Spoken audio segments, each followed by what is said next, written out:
We have two main markets, which are Spain and Cyprus, because that is where the issues arise, for primarily what the sort of work that we cover at EU Property Solutions. Two different places, but sort of linked slightly in the complicated systems, or almost like alien to how things work in the UK. So as I say, it's a good mix of people. There's some Spanish people here joining us, and professions, different professions, a couple of clients there we know are knocking around looking for a bit more hope, I think, in terms of what we're doing, which we always endeavour to give people. So I'll just give you a quick backdrop about myself and EU Property Solutions, and also Bell & Company here. We got our logos up there proudly on the wall, because hopefully that gives you a bit of context of why we feel we're capable of discussing and reporting on changes in terms of movements on Spanish property in this instance. So myself, I'm the chairman, bit of grey hair, 65 years of age, and we've got our two companies here. EU Property Solutions deals with any foreign property mortgage issue. Typically covers negative equity, but also cover elements of litigation with our excellent teams in Spain and Cyprus. We also have Bell & Company, which is our mothership, if you like. They're in the offices here. There are 23 of us working away, and we're helping small and medium-sized businesses, particularly that have problems that you typically affect directors. That's not an advert. I'm trying to give you a bit of context of what we get involved in. We're very, very commercial in what we do, and we realise quite a bit of this is about trust, especially when you get misinformation, for instance, about what was going on in the press there with the 100% tax hike, which is complete fallacy, but we'll go through that in a while.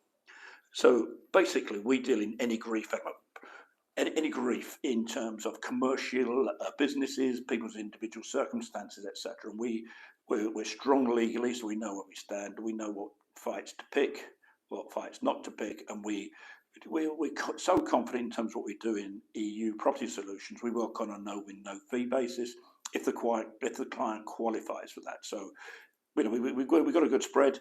We've been working on EU Property Solutions now for about 8 years.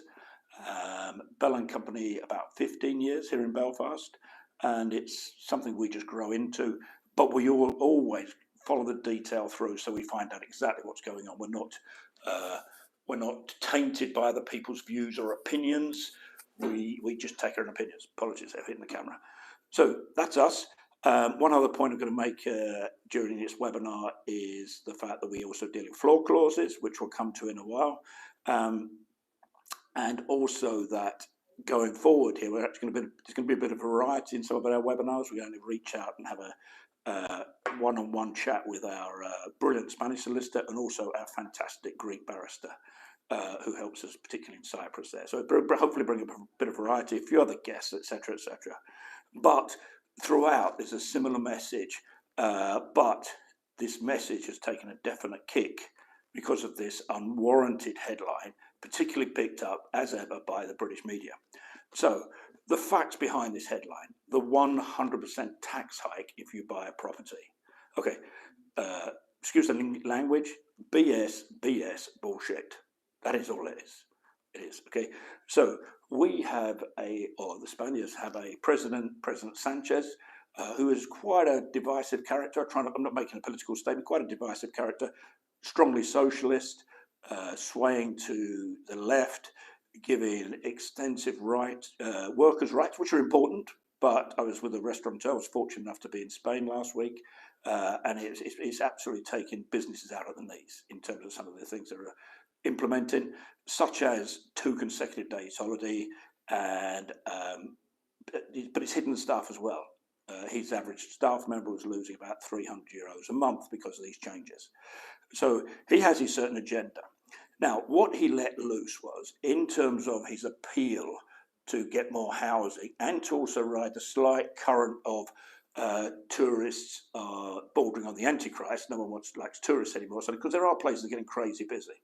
That was the case when we were in Malaga, somewhere that my wife and I visit quite regularly.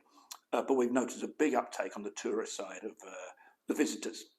So he's aiming at 2 here. He's trying to show his electorate that he is on the side of the underrepresented, whatever you want to call it, and they are going to get more housing for them and we're going to slow down the tourists. And a way of doing that is raising the tax. Now, I say split the country, it's not great, but this will not happen on two accounts. One is completely factual and the other one is completely economic. The factual one is this is not 100% tax hike on any purchase value. It is 100% rise on the purchase tax, which is at 7% as we speak. If this eventually goes through, which is pretty unlikely to be honest, it will take the purchase tax rate from 7 to 14%, thus the 100% tax hike. I say it's unlikely to happen because two things. Sanchez and the Spanish political scene is pretty messy, and they're quite clinical in what they do. The electorate, they're in and out with various parties swinging from both sides. But if he does do this, he's shooting himself in the foot, because it's only, it would appear, aimed at UK purchasers. Now, I say appears because this has been a throwaway comment from Sanchez on a political basis to try and grab some electorate grab, if you like, but he didn't follow it through. He didn't deny it, but he didn't follow it through. If he was going to put this through, it's got to go through the Spanish Parliament, and then it's got to be adopted by the regions as well. And I think, as I understand it, there's an opt-out. So, for instance, Costa del Sol, or maybe Costa Blanca, Murcia area, wherever, may decide, no, we don't want to do that. It's very parochial, the legal system, in terms of what goes through and what doesn't. But it's made the headlines, and because of our mainstream media, they love to have big figures that scare the bejesus out of everybody. So we've got 100% tax hike, on property tax at 7% to 14%, because it just cannot happen. It won't happen. I will make one promise here. If this ever happened, I will give €1,000 for charity, and please do follow me up on that if it does happen. Absolutely will not happen. Practically, how could it happen? If you buy a property for 150,000 and they brought this tax in, that takes the value of your property down to 75, because someone will only pay 150,000 for it. But if you've got to pay 75,000 and 75,000 tax, that uses up the 150,000. It's a big market, it's the holiday home market, and it's huge for the Spanish economy. Some might say too big, but those are the facts behind it. It is not going to be 100% tax on the property purchase price. So the good thing here, we've got some questions. So I think I'll be answering quite a few. I think we've got 6 questions, which are very, very insightful in terms of sort of people's innate fear. So those are the facts. Unfortunately, it does have an effect, because it is going to hit confidence, which in the market that we specialize in, which is the pre-2008 crash purchases, that's already a very, very fragile market. It's not overly popular, and we're going to go through a little bit more detail in that market there. We're going to do that because, again, it gives you the context. Even the 7% rise and the noise that's come about this Sanchez comment, okay? And I say, he's playing the game here. He's not denied it or otherwise. So it's a bit playing games here to prove his own ends, like all politicians, well, right. One of the questions here, and I'll actually read it as a gentleman here, we'll call him one. He said, it's only a politician's crazy idea if they don't know how to manage the property situation. A worldwide phenomenon. Here in Belfast, we have any number of empty properties, but we're trying to throw up new buildings everywhere. So it's something that politicians cannot get right. So we deal in that 2008 prior. It's a moribund market. It's a very slow market, that is, but it's where we operate it. We have ways through this, okay? But it's another example, this sort of outburst and how it's been adopted and run with it, how it undermines confidence. And you see many instances where the Spanish courts especially basically pick and choose what they want to apply. We used to undertake quite a few cases where we would get deposits back for people who paid back in the day the off-plan deposits. And there was a ruling in the Supreme Court of Madrid in 2015, I can't remember the actual law, 57 something, that's not important, but it was working pretty well. Then the banks were held to account and they had to refund any lost deposits in the main.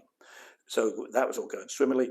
And then the local courts just decided that they didn't want any more of those cases. So it's a bit of a strange one, but that's it. We just got a cut-off date, and there was no warning, but that was the end of that. We've also got the slightly biased approach by all courts in respect of particularly people from the UK, where if you've been wrong to try and stand up for yourself, it's very definitely that you're the moaning Johnny Foreigner, if you like. You're pushing back because it didn't suit you and it's gone a bit wrong. And I say it's a very fickle system.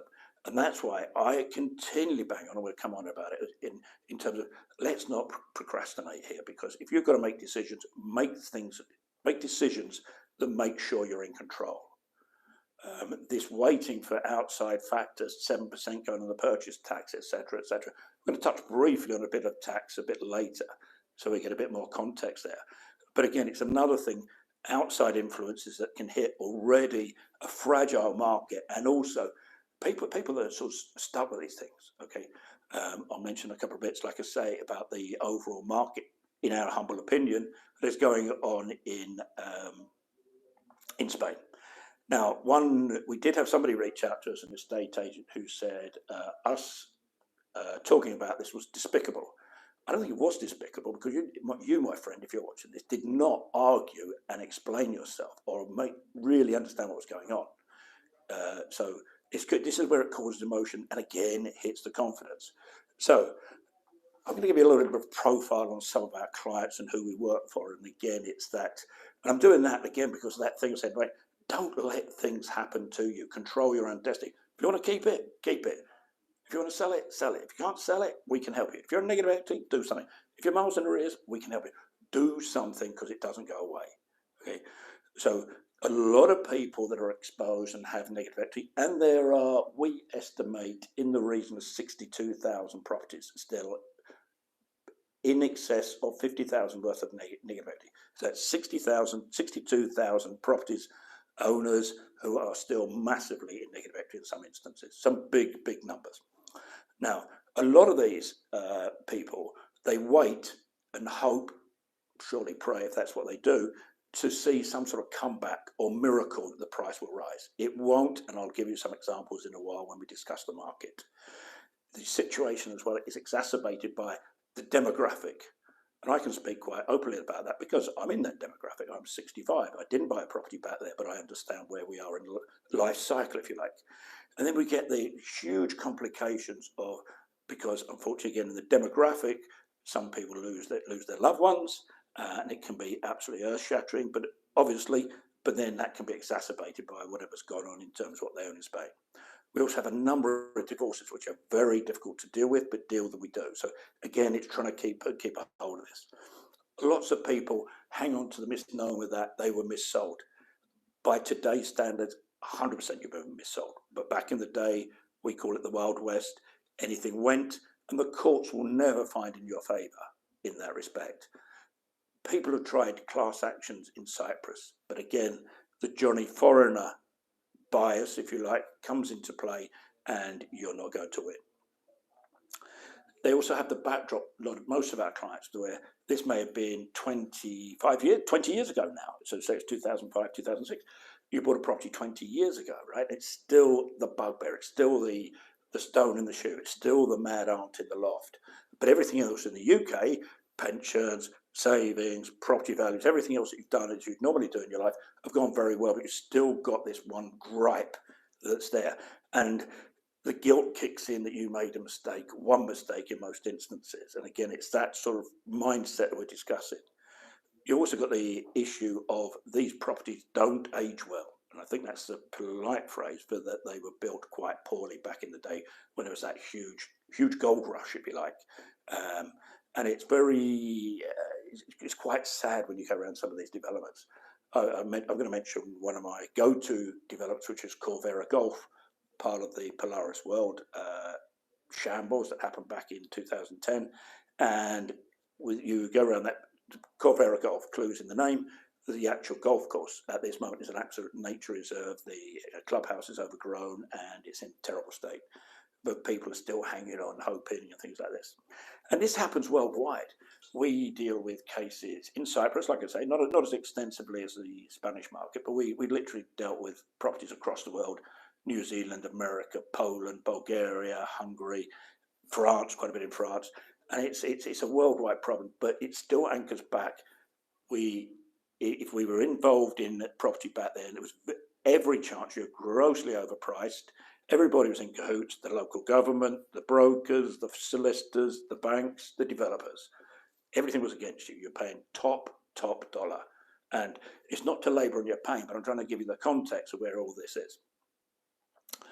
So again, back to the confidence thing and the effect. I think, despite the outburst from the Spanish estate agent there, I still think this is having a bad effect on the confidence of ability to buy. And the second-hand holiday home market, quite a mouthful, is very fragile. But we're way through this, which I'll come to in a minute, but it's very difficult. There is also this general malaise that I feel in terms of property generally. Even in the UK, we're finding a lot of properties are very slow to sell now. There are small discounts. It's overpriced. And it's very hard to get it right. And it sort of happens. It's the same thing applies in Spain. We had a gentleman the other day was talking to us, and we said, "What mortgage? What's the value of your property?" And he said, "150,000." And we said, "What do you base that on?" He said, "Well, that's how much my mortgage is." Anyway, we looked at it and we think if he was going to sell it after the costs, which are quite expensive in Spain, usually in total about 13%, it would have most likely netted about 55,000. But he had that strange attitude that I should get what I paid for it, or the mortgages. So as I say, there are 62,000 by our estimates, and we commissioned a couple of reports on this to see what was going on, because we cover a lot in the Costa del Sol, especially further down Estepona way, up in the Costa Blanca, Murcia area, and all up there, right way up through Alicante, and actually up past Valencia, and right at the top to the Costa Brava.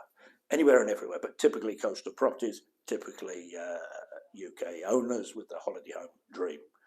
So the market is still in this very much in the doldrums. If you have an approach to purchase, that could be your only approach. And it's a very difficult market to pin a value down. And a lot of people are trying to go through that process of selling, hanging on for the price, but not getting it. Another year passes, another year's costs, the mortgage, the EB, the management fees, etc. We've seen instances of that being £20,000 plus. Little or no return, and it's tough.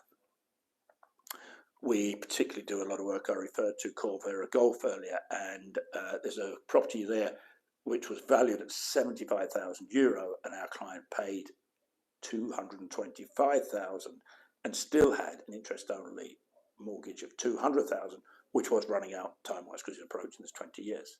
In that area, the Polaris Golf world, the El Valle, etc., Corvera Golf, and I think there are 7 resorts in all. There's still 8,000 negative equity properties just in that pocket there, that inland from Mar Menor. That's there, and it's pretty sad up there, pretty sad.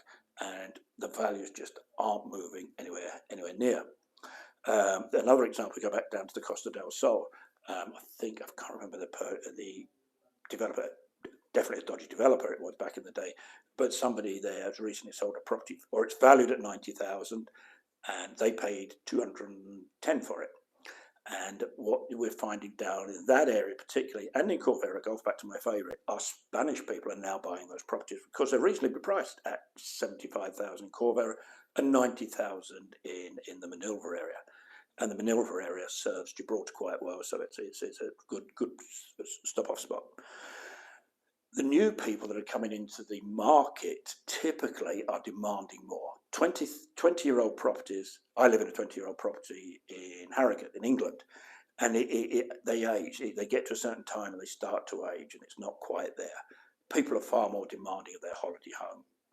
They want the sleek side of things. They want everything to be pretty swish and nice white and everything else. And they're far more demanding. And if you look to refurbish, there was a place in St Martin in the Costa Brava there, and it was going to take about 20,000 just to refurb. No changes to kitchen doors, but then it was stripping out the old Spanish tiles, it was getting the plastering done, and the light just fittings, everything. But that's 20,000 on a place that was most likely worth about 80,000. That's not a great purchase for somebody. So again, it's that sort of new people, far more demanding. The only other purchases we're finding, and there are a lot of these people, they're tire kickers. Right? They come round, have a look at it, build your hopes up.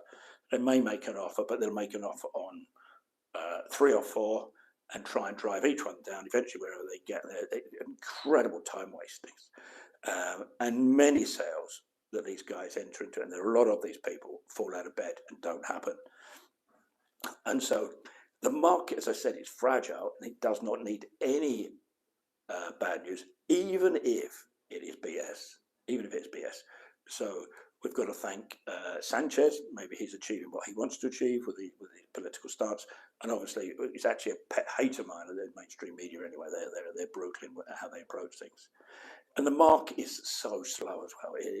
If you miss a season, it cuts off in September. You're not going to get anybody really looking at March. State agents are going to come flying at me. I know we're very buoyant, we're very active. We watch Place in the Sun, everything's great. It's slow.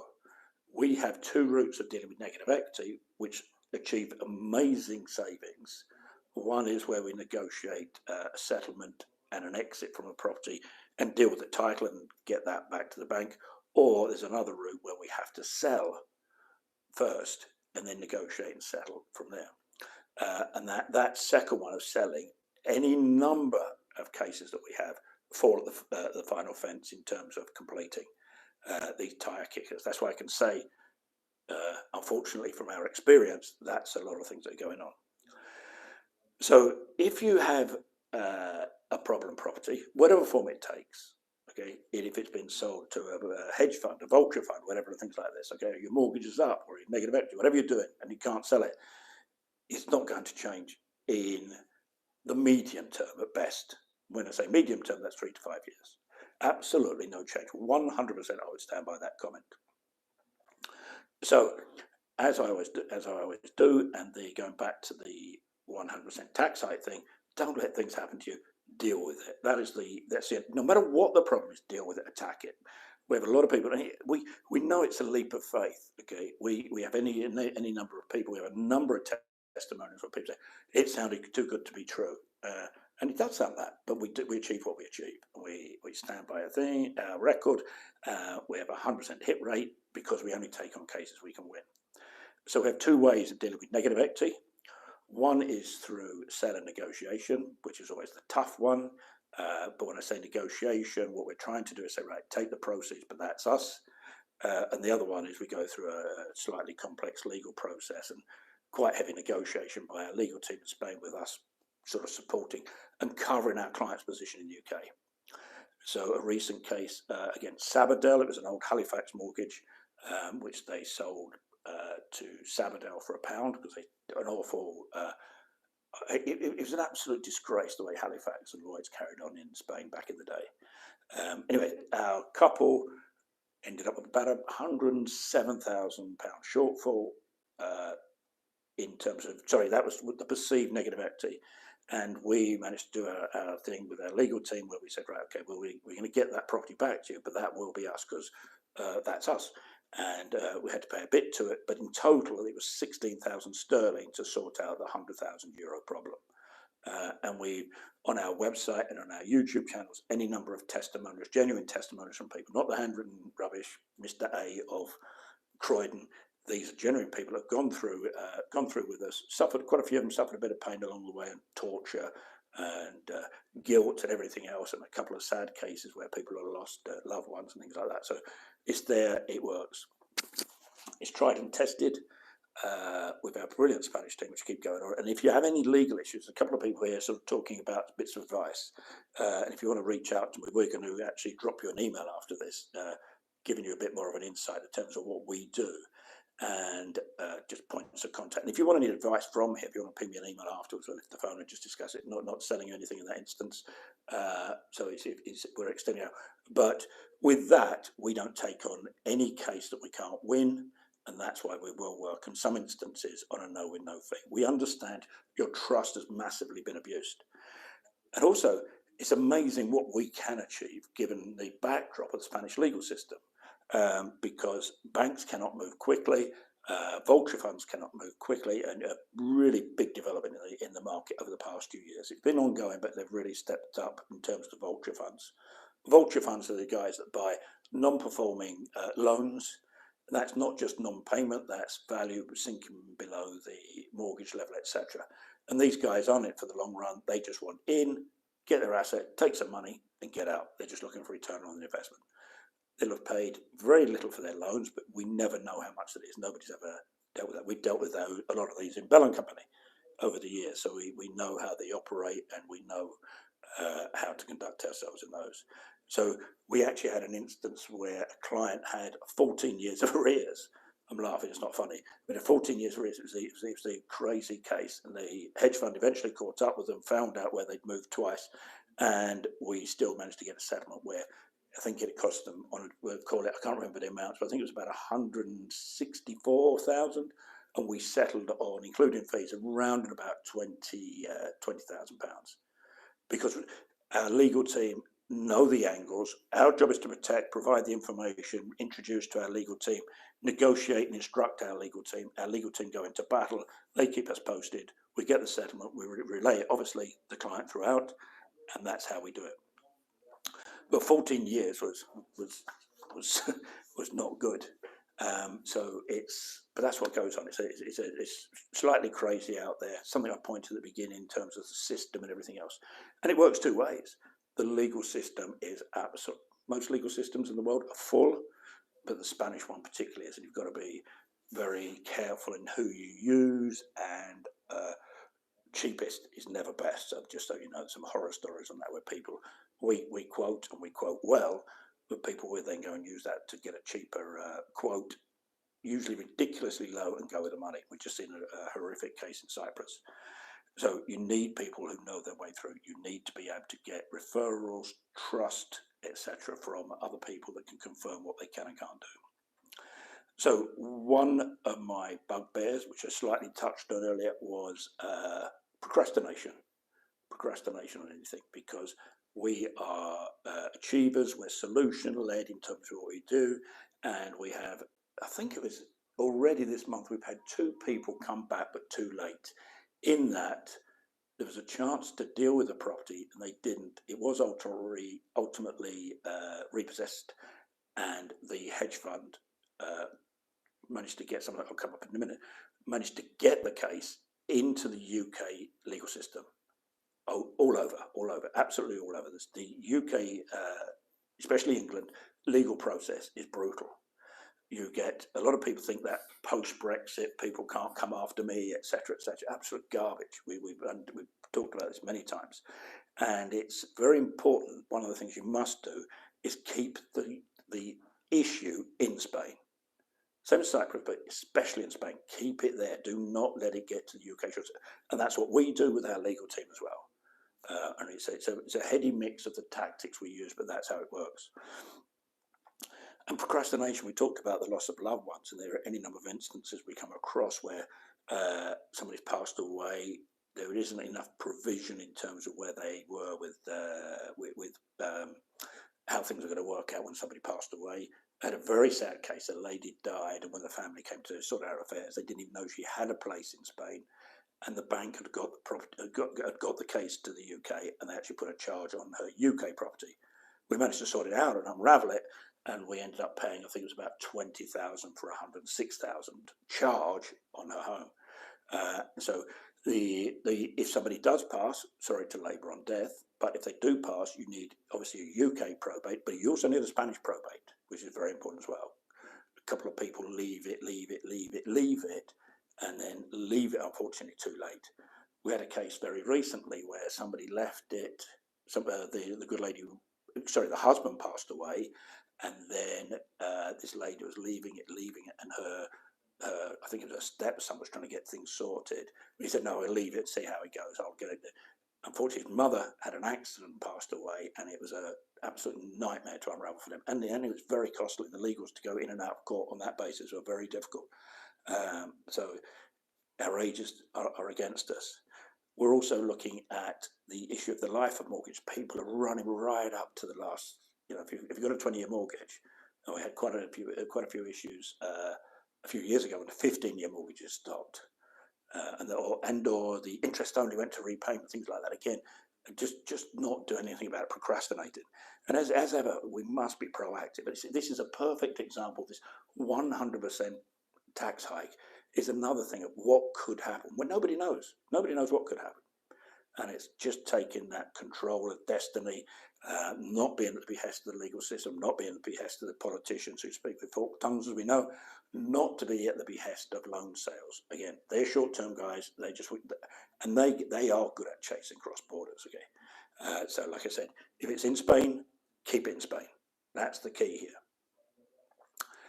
Just going to go slightly off piste if you'll go with me. It's a little bit of I'm trying not to be negative. I'm just trying to encourage people to do things. I'm not trying to say because straight away we're not using the 100% tax hike. Okay, that's like I said, rubbish. But what we're doing here is saying, right, this is what you need to do. On the flip side, the banks have got themselves in a bit of a tiz on a matter called floor clauses. And with floor clauses, this was basically a lot of mortgages back in the time, not all of them, and not the UK written mortgages, not Lloyd's, not Leeds, not Norwich and Peterborough, not Halifax, etc., right? Not those ones because they wrote the correct mortgage deed. A lot of the Spanish banks at the time, being greedy, decided to put in what's called a floor clause, which says no matter where rates went when they went south, no matter what, there was a floor of between 3 and 5%.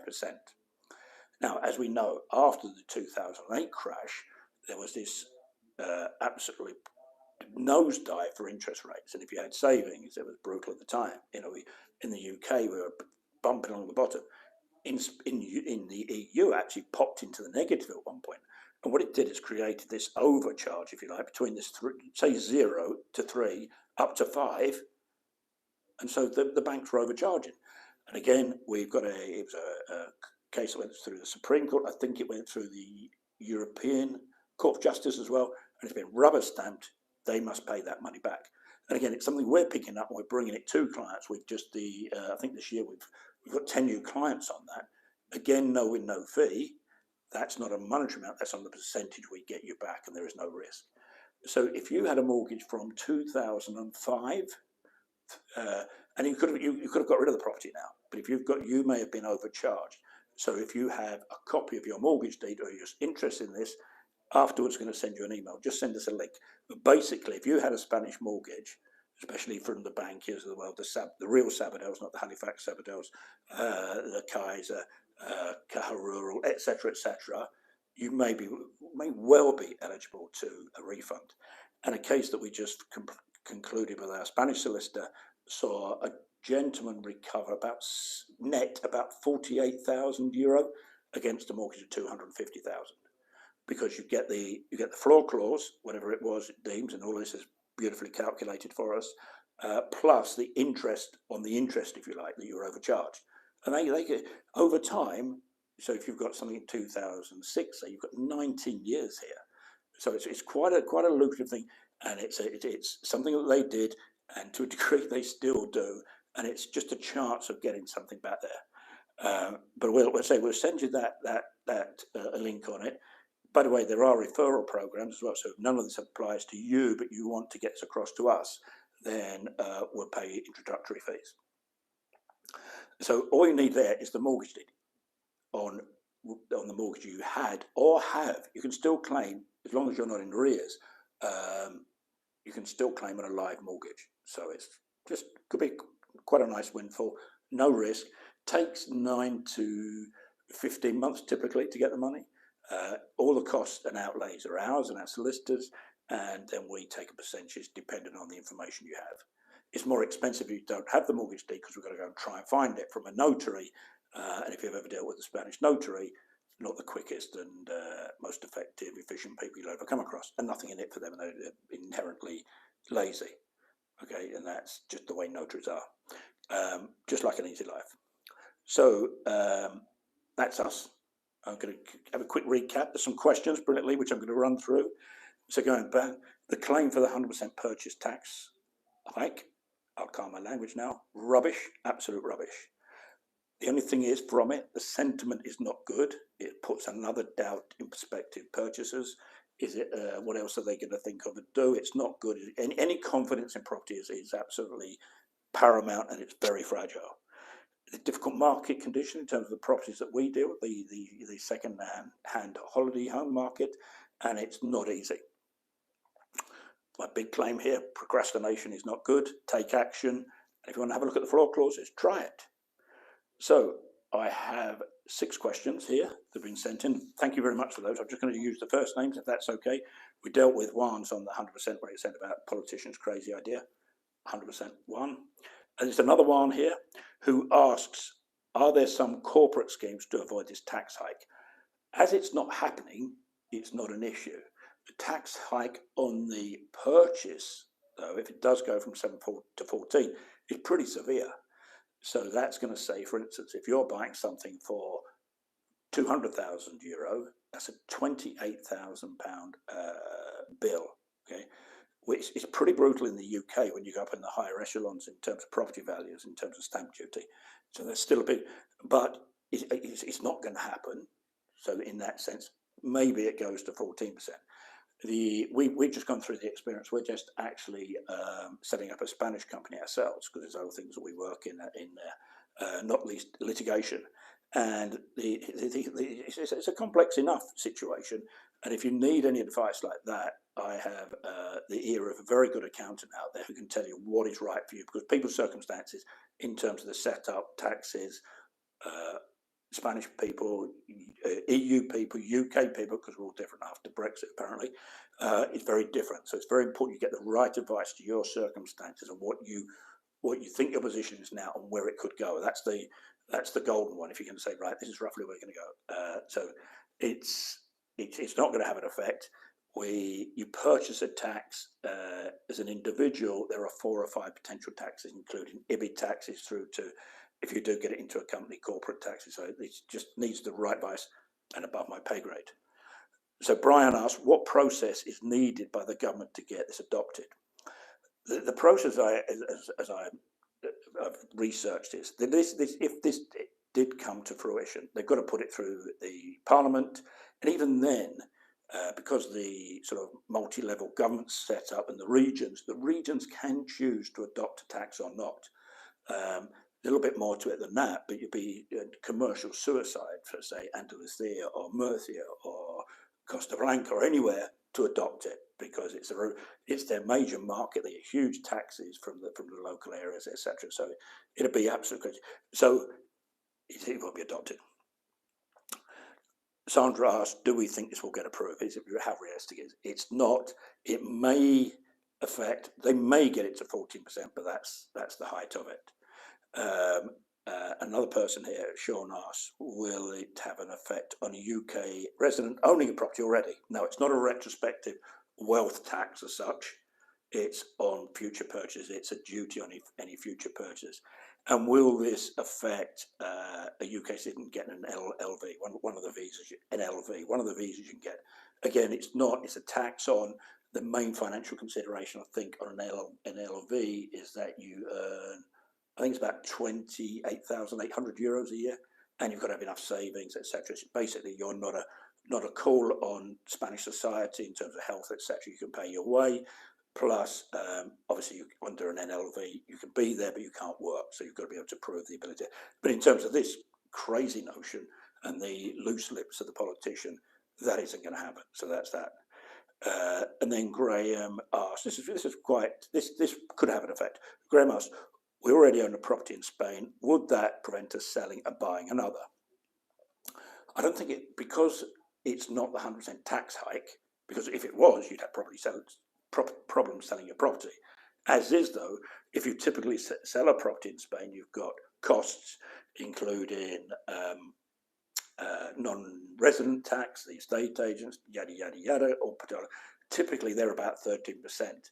If then you've got to buy a new one, and if it's 7%, that's still tough enough. But if it's 14% to buy a new one, that could and would be a hell of a lot of tax to pay on the sale. Say it's 200, and you're buying something for 200. So you've most likely got to pay about 20,000 on the sale, and possibly 28,000 the purchase. It's not here yet, this proposal. I'm still sure it's not going to happen. But if you were going to do something, back to my procrastination, you nearly look at doing it now. So you take that risk out. You've still got 7% to pay anyway. But if that was your consideration, that's the key there. So thank you for those questions. And they were, you could see it's just ripening in it. That's what all this is. It's not a bit, it's just people not being wise in positions of power and the mainstream media. So that's me for today. Thank you for your time. Hopefully it was some use. Any questions? I say we're going to ping you a quick email with just a couple of points here, and then we'll see how we go from there. But if I say anything you want to ask, please do. The contact's there. Thanks for your time, and have a good day. Bye. Thank you.